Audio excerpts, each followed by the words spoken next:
चेतावनी नहीं मैं दे रहा, मैं तो उसको ये कह रहा हूँ कि भैया काम कर लो, सिरसा में अगर काम करना है तो, नहीं तो फिर ठेके मत लो। ये लोग बहाने कैसे बनाते हैं, एक्सक्यूजेस, कि देखो जी हमें तो लेबर नहीं मिल रही है। अरे 20 दिन से लेबर नहीं मिल रही, ये कोई बर्ताव है? तो मैं तो एक बात कहूँगा कि ठीक है, हमारी सिरसा की जनता कुछ डिसीजंस खुद ही ऐसे ले लेती है कि पहले भी 10-15 साल भुगतती आई है। अब एक नगर परिषद वाला जो डिसीजन लिया लोगों के सामने फिर आ जाएगा, मुझे मत कहना कि जी वहाँ तो पैसे लेते हैं, जी हमारी गली सही नहीं बन रही, जी फलाना है ढिमकाना है। देखो, अब तो जो काम करना है वो उन्होंने करना है, नगर परिषद वालों ने, और अपने हिसाब से उन्होंने डफली बजानी है।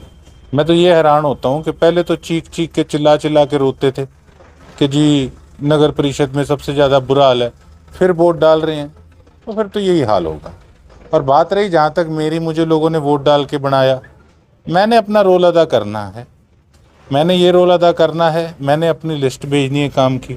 जो अफसर काम नहीं करेगा उस पर मैं एक्शन लूँगा, वो बेशक कोई नगर परिषद का हो, कोई बैम बलेखे में हो कि जी कमेटी दूसरी बन गई, लेकिन ऑफिसर पे एक्शन लेना तो मेरे हाथ में है।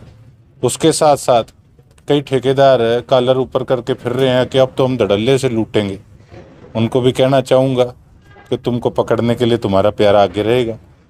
ठीक है, जो सरसा वालों ने डिसीजन लिया वो अब उसका भुगतान सरसा की जनता अपने आप अपने हिसाब से करेगी, लेकिन हाँ, जो मुझे उन्होंने चुना मैं अपना काम अपना बखूबी तरीके से निभाऊंगा। कहाँ का मामला ये मामला तो जी रानिया चुंगी का है, काफ़ी समय से वो ही एक निकम्मा एक्सियन, जिसका मैंने अभी प्रोटोकॉल में भी डाल रखा है, और एक और था एसडीओ टेकचंद फ्लैटों का, 2 बंदों का मैंने डाल रखा है। इनको लगेगा पता कि किस प्रकार से काम करना है। यही पहले तो रानिया रोड वाली सड़क सर्दियों के अंदर मालमूल गिर गया था, मैंने ही रोक दिया था कि भाई मैंने कोई अपनी अड़ी पूरी नहीं करनी कि जी अब साथ के साथ बनने लगी, क्योंकि लुक सूखनी नहीं थी। तो अब उसको आप देख सकते हैं कि वो काम शुरू भी हो गया। और उसी तरीके से रानिया चुंगी के ऊपर जो एरिया है वहाँ पे जो ई रिक्शा वगैरह हैं कई बार पलट चुके, बच्चों के चोट लग चुकी, पर ये लोग देखते ही नहीं। और अब तो सारे शहर के अंदर जनता ने ऐसा काम कर लिया कि अब सरसा की जनता नगर परिषद किसी और की चुन के अब खुद लोगों को लगेगा पता। अरे लोगों को पता ही नहीं था, मैं तो साफ कहता हूँ, मेरे को बुरा कह लो, अरे कहाँ घूम रहे हो, उनको पता ही नहीं था कि काम किस प्रकार से हमने चंडीगढ़ बनाना है सरसा को। अब बैठे रहो, फिर मेरा क्या लेते हो। क्या हर काम के लिए गोकुल सेतिया को, अधिकारियों को या कर्मचारियों को बताना पड़ेगा कि काम कैसे करना? जो ठेका मुझे दिया है लोगों ने 5 साल का, वो तो देखो काम मुझे बखूबी अपना करना है, लेकिन जो मेरी एक सोच थी कि मैंने सरसा को कहाँ से कहाँ लेकर जाना है, वो अपने पैरों पे जनता ने आप ही को लड़ी मार ली। हावी तो अपने आप ही होना है कि जो पहले आगू और लोग थे उनके साथ मिली भगत थी सारी। वही ठेकेदार जिनके काम गंदे से गंदे, 90% एक ठेकेदार का काम है, 90% जूथरा ठेकेदार है, लूट के खा गया सारे शहर को, धड़ल्ले से साथ खड़ा है पीछे। कुछ मर्जी बोली जाए, ये तो सड़कें बोल रही हैं, मटेरियल बोल रहा है, और वही लोगों को ये लोग अपने साथ लेके घूम रहे हैं, तो कहाँ से न्याल कर लोगे शहर को। अभी आपने ठेकेदार का नाम अभी आपने जिस ठेकेदार का नाम लिया उसके द्वारा अभी हाल ही में कुछ दिन पहले एक गली बनाने का कार्य सामने आया था। खेतरपाल कॉलोनी में गली बनाई जा रही थी जबकि उसमें सीवर लाइन नहीं डली। गली वासियों के द्वारा विरोध भी किया गया और जो नए बने चेयरमैन है उनके द्वारा उनकी जांच भी खुलवाई जा रही है। ऐसा है जी, वो इतना काबिल ठेकेदार है कि कई अफसर और बड़े बड़े नेता उसकी जेब में थे, और वो भी कोई, मैं ये कहूँगा वो बड़ा माहिर खिलाड़ी है नगर परिषद का। और ये जब अफसर और नेता उसकी जेब में होंगे तो उसको काय का डर होगा, लेकिन गोकुल सेतिया किसी की जेब में नहीं था। मैं मेरा काम जितना है वो करूँगा, लेकिन मैं भी एक लिमिट में रह के काम कर सकता हूँ।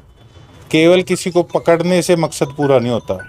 मकसद हमारा ये था कि सिरसा की तरक्की में हमने 4 चांद लगाने। ये नहीं होता कि सड़क पास होगी, ठीक है, हमने ये देखना था कि उसको हमने किस प्रकार का मटेरियल उसमें यूज़ करवाना था। जो पार्क थे, ये नहीं होता कि घास लगे पौधे लगे कंप्लीट हो गया, किस प्रकार से उसको हमने ट्रैक बनाने थे, जो आजकल सिंथेटिक ट्रैक वगैरह बनते हैं वो बनवाने थे, किस प्रकार से उसमें फूड कोर्ट पार्कों में हमने बनवाने थे।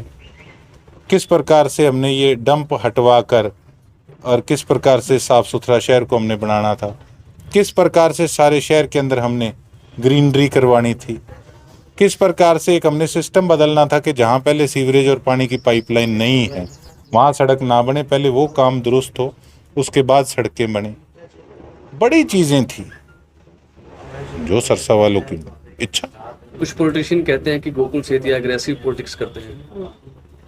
देखो ऐसा है, उन्हीं लोगों के पेट में दर्द होता है जो मेरे से चिढ़ते हैं कि ये इतनी उम्र में यहाँ पहुँच गया और हमें गोडे के साथे को सारी उम्र हो गई। कोई बात नहीं, वो ऐसी बात कहकर मेरा हौसला बढ़ाने का काम करते हैं कि मैं सही दिशा में जा रहा हूँ। और मेरा जो एग्रेसिव नेचर है वो मेरी सरसा की जनता की फेवर में है, वो उन लोगों के अगेंस्ट है जो लोग सरसा की जनता के पैसे को लूट कर खाते हैं। गोकुल पिछले दिनों कृष्ण बेदी जी आए थे मंत्री जी, वो कह रहे थे भी गोकुल भी हमारा ही है।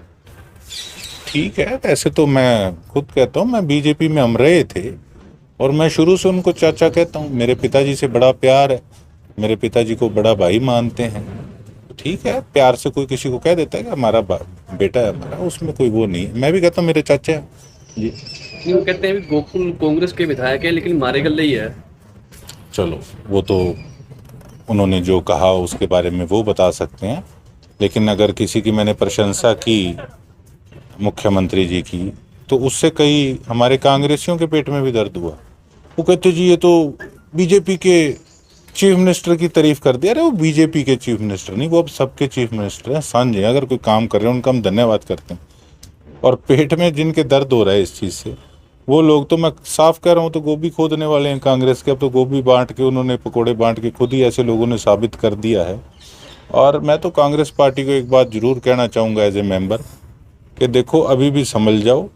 अगर ऐसे लोगों के आप बहकावे में आते रहे तो पार्टी के हालात और बुरे होंगे। इन पे एक्शन लेना बहुत ज़रूरी है। ये नहीं है कि सर्वेयर आ रहे हैं कागज़ पे नोट करके जा रहे हैं और एक्शन कुछ भी नहीं, फिर मनोबल सारों का गिरता है। विधानसभा में भरपूर आवाज उठाते हुए नजर आए, चाहे माइनर की बात करें या नशे को लेकर युवाओं को बचाने की बात करें।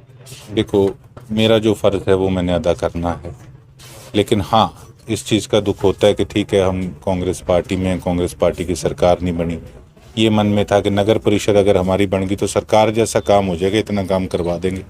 ठीक है, अब जो चीज़ें हैं अपने जो रोल अदा करना वो तो बखूबी करूँगा। क्या आप ग्रामीण हैं, क्या आप 10वीं पास हैं या 12वीं पास हैं और रोजगार की तलाश में हैं, तो ये वीडियो आपके लिए है, क्योंकि दीनदयाल उपाध्याय ग्रामीण कौशल योजना आपके लिए लेकर आया है फ्री ट्रेनिंग के साथ साथ रोजगार की गारंटी। तो अगर आप भी इस योजना का लाभ उठाना चाहते हैं तो जल्दी से जल्दी दिए गए QR कोड को स्कैन करके रजिस्टर करें।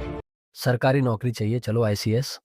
1 साल की फीस 6,000 रुपए। हमारे रहते आप बेरोजगार क्यों हैं? सरकारी नौकरी की सबसे अच्छी तैयारी, सबसे अच्छे अध्यापक, सबसे कम फीस, हरियाणा का नंबर 1 कोचिंग सेंटर ICS। संजीवनी अस्पताल बाल एवं शिशु रोग, general surgery, plastic surgery, neuro surgery, नेत्र रोग, फिजियोथेरेपी, स्त्री एवं प्रस्तुति रोग, हृदय एवं शुगर रोग, हड्डी एवं जोड़ रोग, कार्डियोलॉजी, दंत रोग, इमरजेंसी चिकित्सक सुविधाओं में एक भरोसेमंद नाम है। ICU, NICU, cath lab, hair transplant, private कमरे, urology, CT scan, laparoscopy, accident, trauma, heart attack, जले का इलाज, डायलिसिस की सुविधाएं उपलब्ध हैं। सभी मरीजों को खाना फ्री दिया जाता है। आयुष्मान भारत हरियाणा सरकार और रिटायर्ड फौजी भाइयों के इलाज, इंश्योरेंस और TPA पैनल पर सभी सुविधाएं उपलब्ध।